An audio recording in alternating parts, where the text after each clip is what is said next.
Hi, I'm Sarah from The Upcoming. Pleasure to speak to you both. So, of course, you're joining this series after an incredible first season. So what was the appeal for you? Were you huge fans of the first season? And did you feel any pressure, I guess, joining something that already kind of had a fan base? Sure. Nice to meet you. Yeah, it was an honor to jump on board the world. I was a huge fan of the first season. So when the audition came through, I was like, oh my gosh, this is a once in a lifetime opportunity.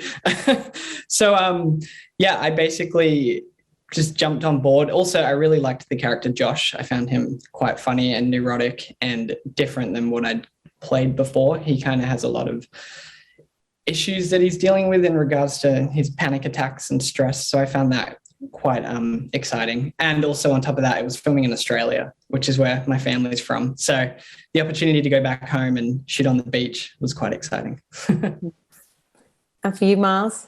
Yeah, I was very, very excited. I mean, it's a show with a huge fan base. And there's definitely that pressure that you were asking about when you're entering something that has an established way of moving, especially with such a female-driven team. There's that challenge that you want to rise to in a way that I think is pretty exciting as an actor. Also, in terms of the content that we're dealing with, it's acting that's not asking anybody to dumb anything down. It's quite challenging and it's quite physical. It's comedic. It's dramatic. It's a very exciting show to be a part of. Yeah, it's exciting. And what do you hope people take away from watching it? Because, you know, I guess people have a taste from the first season, but the stakes feel like they're just going up and up and up with the second one. So there's definitely that kind of thriller, you know, addictive, edge of your seat kind of forward propulsion to it. But then, as we've been mentioning, it does kind of delve into all these fascinating social issues about how we interact with each other, how we judge people, and how, you know, I guess when all of that is stripped away in this kind of scenario, you see what really is underneath in people's characters. So there's something in the way that it's a social experiment. Just to watch it feels like you are kind of delving into those things. So what do you hope people take away? I'll start with you again, Nicholas. Sure. Well, yeah, I think that this show touches on so many amazing topics and subjects that maybe isn't brought up in your everyday life. So I think that alone is an amazing thing about it. And if through watching this show, it can give, you know, even one person the opportunity in their real life to bring up a conversation that maybe they thought they were alone in or uncomfortable with, then I think that is an amazing feat from the show. Yeah, I would very much agree. I think in the show, you're watching characters deal, like it's a lot of problem solving. It's a very active show in that way. And at least for me, when I was viewing season 1 and when I was working on season 2, I feel like it really asks you to consider the ways that you approach issues, that the way that you ask questions, the way that you handle people that you might disagree with or never thought you'd get along with. It's constantly asking you to reinvestigate the way you navigate conflict and relationships. And I think that'll be a huge takeaway from season 2. Hi guys, nice to meet you. I'm Gabby from, hi. Sorry. I don't know what's happening. I don't know if you can hear me. You're fine, we can hear you. Okay, so hi, I'm Gabby from Brazil. So you said that it's challenging physically, but I imagine it's challenging mentally to be stuck in a deserted island. So how was it for you to prepare for the role? I watched like one episode of Lost. Yeah, I mean, really what you're doing is, for me, investigating the character and all of their before life, so that when you're arriving on the island, mentally, emotionally, you're sort of dealing with this character's spirit, meeting them where they're at, and then sort of allowing the journey of the episodes in the season to take you there. It's hard to push yourself into something that is so extreme. But I don't know, for me, all I can really do is investigate the circumstances and the stakes that are given to you and play them truthfully, whether you're on an island or not. It's great. Well, in regards to prep, I watched the first season, so I had a little idea of how it would go. But on top of that, I guess I'll talk more about the shooting aspect of it. We were filming on this beautiful little island off the coast of Brisbane called Stradbroke Island. And although it might look hectic on camera, honestly, it was really calm and peaceful.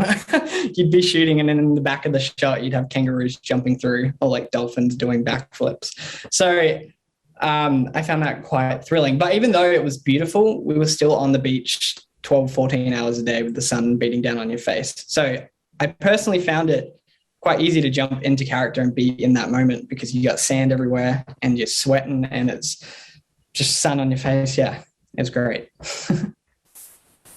And I think one of the things that really stood out about the first season is that you've got such a kind of diverse range of characters, both in terms of ethnicity, background, sexuality. But of course, it was very much female led.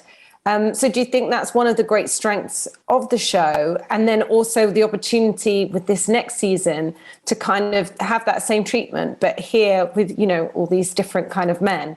And so, was that a big appeal for you as well? Yeah, absolutely. I mean, with an ensemble-based cast, you're presented these archetypes.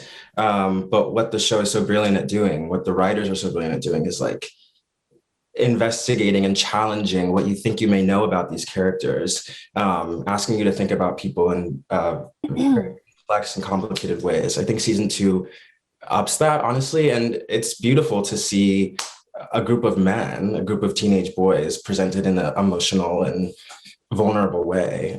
It's challenging, and I think it's a huge draw for season 2. Yeah.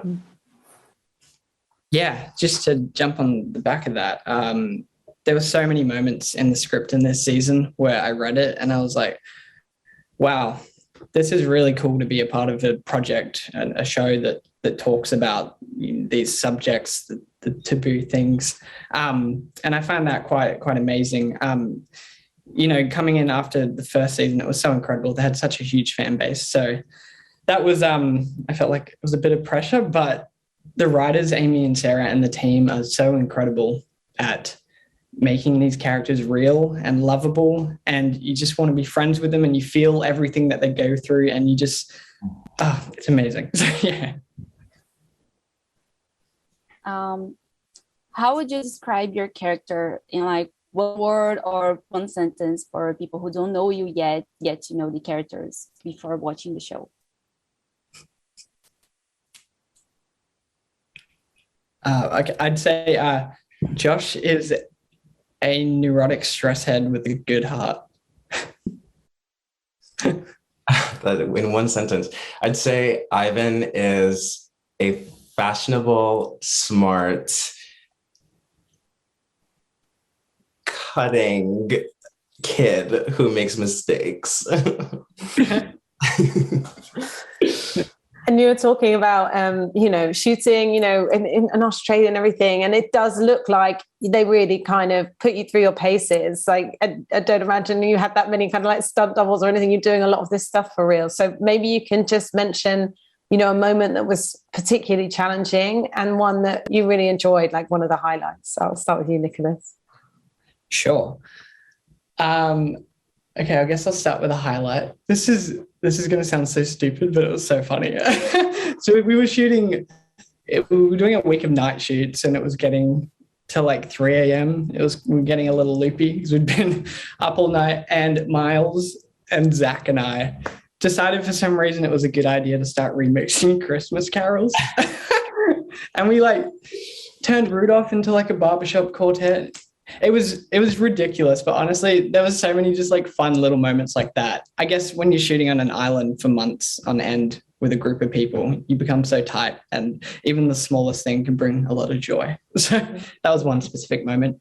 And a challenge about shooting the wilds was, as much as I loved being on the beach, it was also a challenge to be on the beach, honestly. A lot of times productions can shoot in studios, but we were basically, I'd say like 80% was on location. So that was great. It was tiring. It was exhausting. It really threw you into the moment. And it was great. Yeah, my challenge is pretty similar. The biggest challenge for me was like the sun. The sun, it was so hot. And you're like constantly getting sunscreen reapplied and reapplied, and you're very taken care of, but the sun will make you delirious. It'll make you moody. It's intense. It's quite hot on the beach. And then like kind of similarly, a highlight was the one day that there were all these whales out on the beach, and we were like, everybody stop, there's whales, and we just all kind of watched the whales like swim along for a little. Very wholesome. Yeah. Nicholas, you said you were a fan of the show before, so how was it for you to get to know the girls? And Miles, how was for you to know the girls for the first time and interact with them and their characters? Sure. Honestly, everyone who's a part of this production are so incredible and so nice and so warming. Coming into this season was an amazing experience. All of the girls, so we all were put up in the same hotel on the Gold Coast. So when you've got everyone staying within the same 10 floors, we had such a great time. They were all very welcoming. We hung out basically every day. Every weekend we'd go for group adventures. We'd ride to this cafe, which we always thought was like 10-minute ride, but every time it took us an hour. But for some reason, like every Sunday, we convinced ourselves 10-minute ride to the cafe. So we'd just go as a big group and grab food. So everyone was amazing. Super, super happy to be a part of it. Yeah. Yeah. The girls are outstanding, amazing, perfect, talented, incredibly intelligent, like really care about the work, really love to have fun. And yeah, living in the same quarters as everyone was so like, it was like summer camp on this like whole crazy level. I'd say we got super close. I consider it a family, as corny as that sounds. It was like very intimate. This will be the last question. Okay. So if you two were to be stuck in a deserted island, what would be the one object you would choose to take with you? No cell phones allowed. Okay. I thought about this one a lot. I think I would take a magnifying glass. I know it sounds silly, but so I can create a fire with it. And fire is life. If it's sunny, hopefully. Otherwise, I'm screwed. Kind of a joke, mostly not. I literally would take like crushed red peppers, like flakes. Like I can't eat anything without them. It's not gonna last me long, but it's crucial, pretty critical. Took a bottle of Tabasco with me backpacking once because I have the same thing about chili. Just the essentials, like. I think we're out of time, but it's been an absolute pleasure to speak to both of you. Thank you so much. And I can't wait for everyone else to see this second season. Thank you, guys. See ya. Thank Bye-bye. you. Cheers.